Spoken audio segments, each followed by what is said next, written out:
Why the narcissist treated strangers better than you.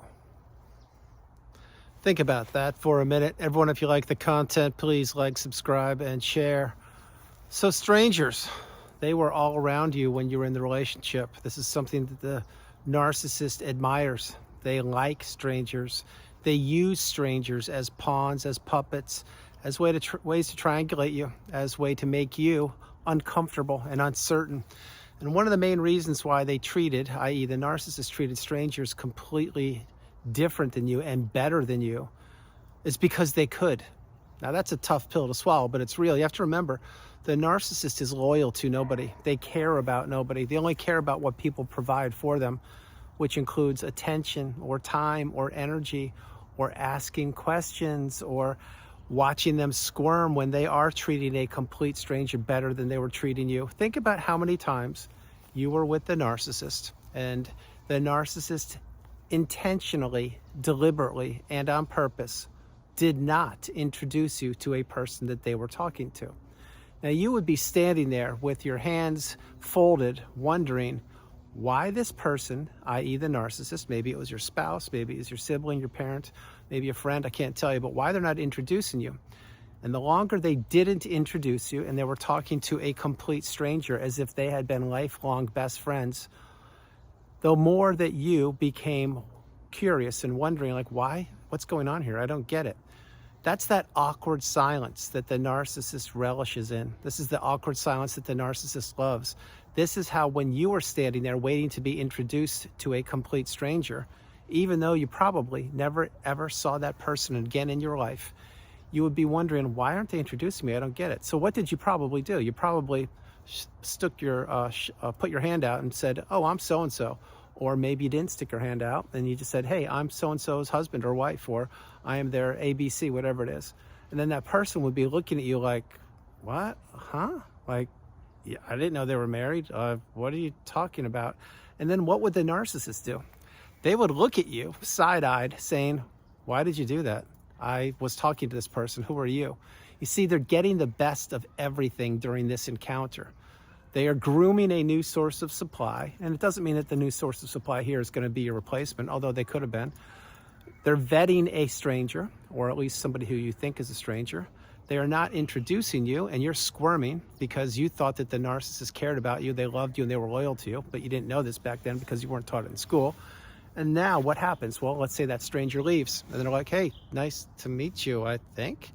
And then they leave, and you're like, hey, who was that? And why didn't you introduce me? Now here's where the narcissist really gobbles up all the supply. They look at you like, what are you talking about? I've known that person for 3 months. I've known them for 5 years. That's an old high school friend. You're so jealous. You're so envious. Do I have to introduce you to everybody that I talk to? You don't own me. I can do whatever I want to do. And what's the problem? Well, I can't believe that you would even introduce yourself and butt in like that. I was having a conversation that didn't even involve you. They would say things like that. And then you would be wondering, who is this person? Why are they that close with my spouse? Or why are they that close with a person who turned out to be the narcissist? And I don't get it. Well, this is one of those awkward moments. Awkward moments are littered all throughout the narcissistic relationship. And what does the narcissist love? They love awkward moments. And they love to treat complete strangers better than you. I'll jump on the awkward moment thing for a minute. Picture, if you will, you're in an elevator, and the elevator is going up to the 100th floor, whatever floor it is. And this is just, there's no narcissism here, just you and the elevator. And then a couple people get on, a couple people get off, and everyone's just looking down at their smartphones, even though there's no reception in the elevator, but they're acting like they can see what's going on or whatever. Yeah, and I get it. Maybe they have something downloaded, but let's just stick with the example. Well, then people get on and off. And what do you usually do? You have small talk. Hey, how's the weather? Or, yeah, that team won the ball game, huh? Or something just completely arbitrary, or something really simple. There are awkward moments littered in elevators, and sometimes you don't know what to do, and you want to get off the elevator as soon as possible.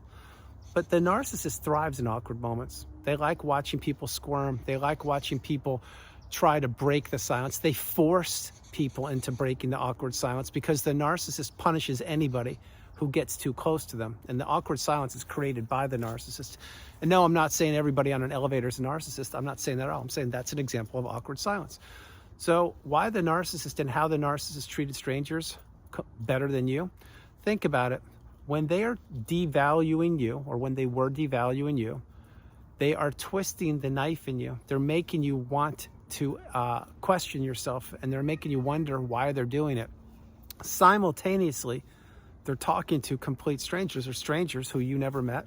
And maybe the narcissist had met until that moment. I can't tell you. Most likely they knew them ahead of time, but they're treating them better than you. So now they're lathering up this new stranger, meaning talking to them and laughing it up. And they're getting a little too close, and they're laughing at jokes and everything. And you're stuck in the sidelines wondering, well, I don't understand. Why are you doing this? Like, why?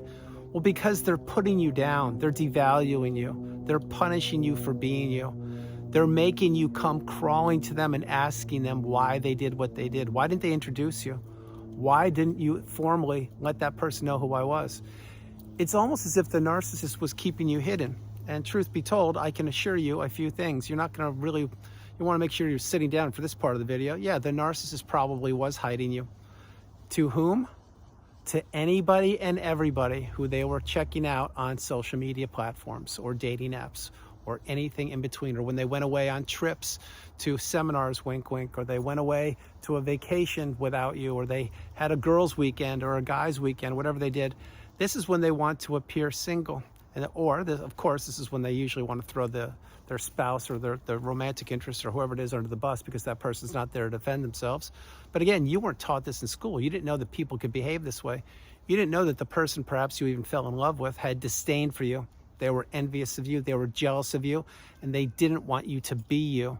So let's go back in time again. Let's say that you were with a healthy, stable person as a friend, and you went to pick up a person that you knew, but the friend that you were with didn't know. Well, when you picked them up, you'd say, hey, so-and-so, this is so-and-so, and they're good people, and so are you, and now we can all just spend some time and get to know each other, whatever. Well, that's introducing a friend.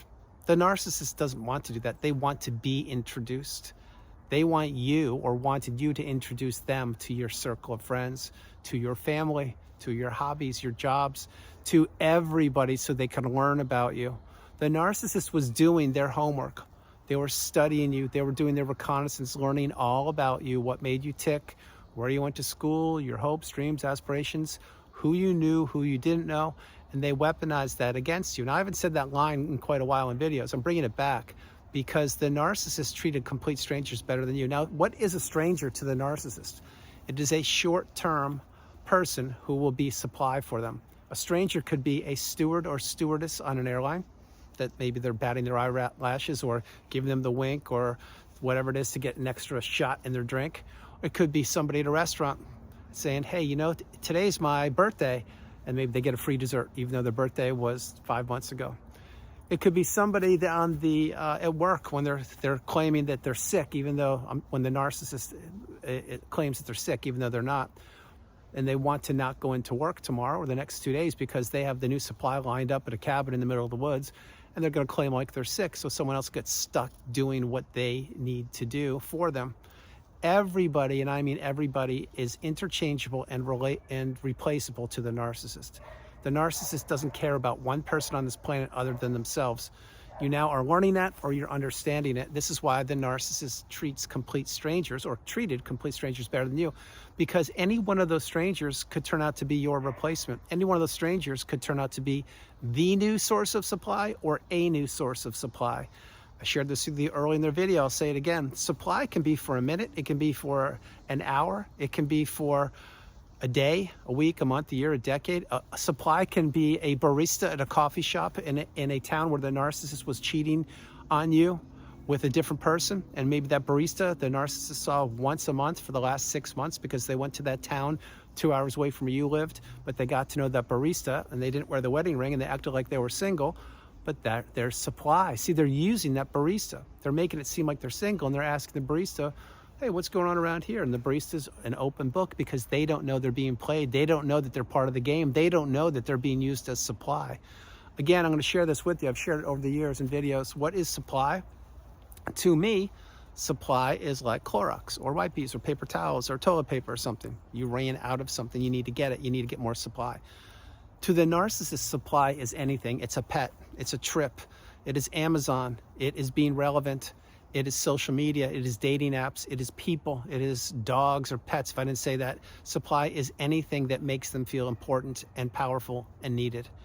So to you, you don't need supply the way the narcissist needs it. What you need is you just need to replenish your napkins, or to maybe get a new set of tires on your car because your tires are running bald or whatever it is. The narcissist looks at people as supply. And once the narcissist takes whatever they want from somebody, and they don't think that there's anything else that they can take from that person, usually they will discard them. Now, is every discard being crumbled up like a sheet of paper and thrown away in the freeway? Absolutely not. That is what happened with me, and perhaps it happened with you, but also the narcissist can subtly discard people. Example, they just mysteriously pull themselves away and they don't communicate with you, and you don't get invited to the Christmas party, the big expensive Christmas party on the yacht or on the boat. Or maybe you don't get invited to the christening or the baby shower or the wedding or something, and you'd be saying, why didn't I get invited? I don't get that. What happened? Well, the narcissist just X'd you out. They just crossed you off the list. But what are you supposed to do? You're supposed to do one or two things. One, contact them, call them up and say, what happened? How come I'm off the list? Which is what they want.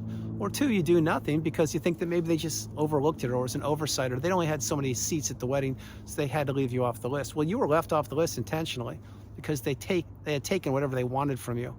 I will say it again, not every ending of the narcissistic relationship is a vile, nasty, toxic discard. Again, that's what I experienced.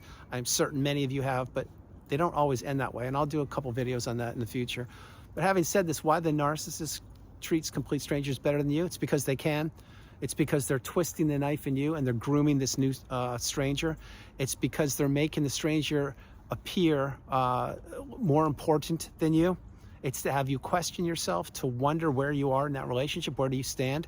And above all, for this part of the video, it's to have you contact or call or ask or talk to or text, whatever you do with the narcissist, and say, what's up? That's like the sixth person you haven't introduced me to this year. I don't get it. Like, why are you doing this? Well, now, again, you didn't know this back then because you weren't taught this, but now you're feeding the beast. Now you're giving them what they want, which is what? That's right, you got it. It's supply. Everything is supplied to the narcissist. The way that you walk, the way you talk, the way you answer the phone, the way you don't answer the phone, the way you're available, the way you're not available, the way you squirm when they're trying to triangulate you, the way you squirm, or squirmed, I should say, past tense, when they wouldn't introduce you to people. It's all one big charade. It's all one big house of cards. It's all one big foundation built upon quicksand. And the narcissist knew this. That's why every minute you were in that relationship, from the minute you met them till the minute that you figured out what narcissism is, they had an insurmountable advantage over you. I mean, monumental. The biggest advantage known in humanity, or in human relationships, I should say. And why they had a big advantage over you is because you were an open book. You probably have a high level of empathy. You were kind, committed, caring, loving, determined, and you were focused on being transparent in that relationship. None of those things are the things the narcissist was. What they were, and they still are a parasite looking for a host, looking for someone to triangulate, looking for someone to devalue, looking for someone to walk 50 feet in front of, looking for someone to hang up the phone on, looking for someone to pay all the bills and say tomorrow morning, thank you, may I have another, looking for someone to blow up any relationship in their life that they had created in the past. The narcissist also, above everything for this video, they were looking to make sure that you felt so small, smaller than you ever thought imaginable, and they worked very hard at making you feel that way. That's why when you were with the narcissist, whether you were on a plane, whether you were sitting next to them on the couch, whether you were at a dinner, a barbecue, a birthday, a holiday, you always felt like you were alone. You always felt that something was off, something was amiss, something wasn't quite right, but you couldn't put your finger on it. And when the narcissist continued to not introduce you to strangers, or they treated strangers better than you, then you would still be saying, why? I don't get it. I was just with you for 6 hours. You didn't smile once. You didn't take your eyes off the smartphone until your cell phone battery died. The minute somebody new walked in the room, or the minute somebody knocked on the door, you lit up like a Christmas tree, and now you wanted to talk to them nonstop. Why is that? I just shared with you the reason why. It's because they were devaluing you, trying to make you feel less than, smaller and smaller and smaller. So you would be talking to the abuser, which is the narcissist, and asking them why they're doing it.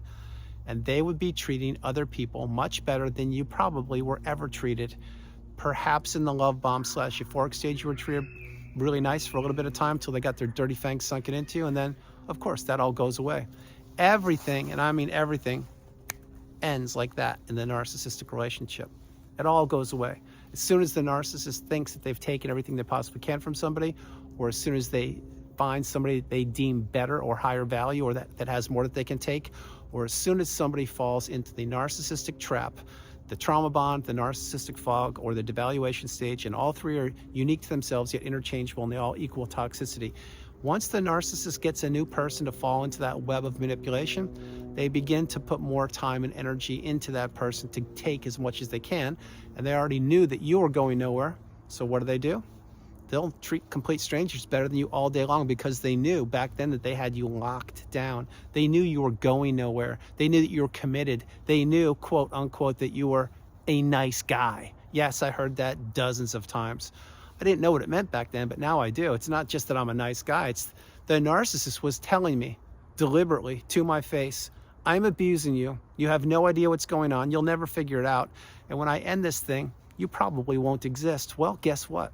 I did figure it out. And guess what? I am here. And guess what? I'm paying it forward. And guess what? I know what that sentence now means, but I also know what 98% of all the toxicity that the narcissists say, because what they say is the same old nonsense over and over and over again. They are stuck in a loop of manipulation. They're stuck in a loop of toxicity. They're stuck in a loop of devaluing people, triangulating people, verbally abusing people, emotionally abusing people, keeping people stuck in the legal system, keeping people stuck in the court system, keeping people stuck with child custody, hiding assets from them, blaming them, using the smear campaign, on and on and on. And that is why the narcissist is always looking over their shoulder from the ghosts of the past, from all the people's lives they've destroyed directly and indirectly. And that's why they're always looking for the next new shiny object or the next new person, because to them, that is a new canvas that they can write the narrative however they want to. And that person, because they're uneducated, naive, vulnerable, probably even an empath, and they certainly don't know what narcissism is, they will listen to the narcissist song and dance, just like I did, just like you did. But once you get the wisdom, you apply the tools, and you realize that not only are you the priority, that you come first, second, and third, but there's no room in your life for toxicity. And now you see the games of the narcissist. You see the pining games, no pun intended, the waiting games, the texting games, the hanging up on games, the triangulating games, the ghosting games. You see all the games the narcissist has been using over and over and over again. And again, once you see it, you can't unsee it. But this is why the narcissist treated complete strangers better than you. It's because they could. They knew what they were doing. They were devaluing you, trying to make that person feel special. And then as they do that, they're weaning themselves away from you. You didn't know it back then, but that's what was happening. They're peppering you with more and more abuse, making you work harder and harder and harder for them. And they're just looking for new strangers to spend time with.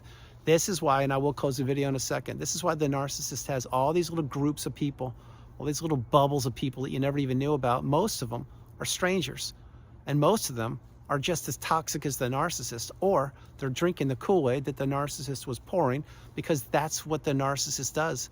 The narcissist needs minions, they need enablers, they need flying monkeys, they need people subservient to them. What the narcissist doesn't need is somebody to see behind the mask, somebody to rise through the ashes like a phoenix, dust themselves off by the bootstraps and put themselves back together. What the narcissist doesn't need is the truth. What the narcissist doesn't need is to be exposed. And what the narcissist does need, and I went doesn't, doesn't. Now what they do need, they need more rocks to hide underneath. They need more shadows to lurk behind, and they need more crevices to crawl into. For the narcissist, their time is running out. They know it, I know it, and now you're knowing it.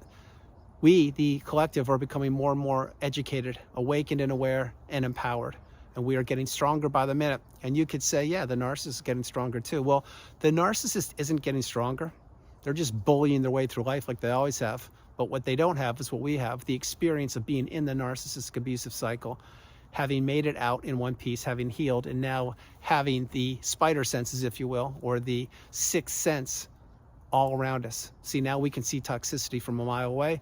Now we can recognize if we want to communicate with somebody or if we don't. And now we can see the signs from narcissism everywhere. So now, let's say, fast forward, say you're in an airport and you're seeing two people talking, and there are three people there, but two people are talking, and it looks like these two people are married, and there's one of the two of them is talking to somebody a little too, laughing it up, having a great time, and the third person, who's the spouse of the person who's talking too much, is standing there on their own island all by themselves. Right there is the narcissist treating complete strangers better than their spouse, and that's what they did with me, and I'm sure that's what they did with you. That's why once you get the wisdom, you have to apply the tools. You have to get off the radar of these parasitical creatures. You have to have a small footprint. You have to heal properly, and you have to maintain your boundaries. So everyone, that's the video. I hope you liked it. I loved doing it from the beautiful Carolinas. This is Andrew. Namaste. Have a great afternoon, evening, or morning. No matter where you are on the planet, you are not alone. I love you all, and I'll talk to you tomorrow. And understand a few things. The narcissist always treated strangers better than you. You just didn't see it back then. You couldn't see it because you didn't know what the signs were. You didn't know what gaslighting was. You didn't know what triangulation was, on and on. The more you were in that relationship, the more you were peppered with abuse. The more you were peppered with abuse, the less of a voice you had. The less of a voice you had, the more the narcissist pressed in the gas pedal of abuse. The more they pressed in the gas pedal, the more you try to get back to the initial stage of that relationship, which is known as the euphoric stage or the love bomb stage, but you never could get back there because that was not real. It was a mask, a charade. It was meant to get their dirty fangs sunken into you. So you were trying to get back to a place that technically didn't exist. Did you experience it? Yes, you did. Was it authentic and genuine on behalf of the narcissist? Nothing is authentic or genuine on behalf of the narcissist. So that was a lure, if you will, thrown in the ocean of abuse, seeing if you'll take a bite. And that's exactly what happened with myself, and I'm sure with you. But once you understand that these people all do the same things, they all use the same playbook, they're stuck in a loop, they will never escape. They know that if they trap other people down in that low vibrational state where they exist, that it will make them feel better, if only for a moment. Then tomorrow, they will have to wake up, look in the mirror, see more wrinkles on their face, and realize, wow, I am becoming the aging narcissist. What do? Oh, that's right, put a new mask on and try and get a complete stranger to fall into the trap that I've been setting for decades. That's what these people do. That's why I have to get away from them as far and as fast as you possibly can. I love you all, and I'll talk to you tomorrow. Bye, everybody. Bye.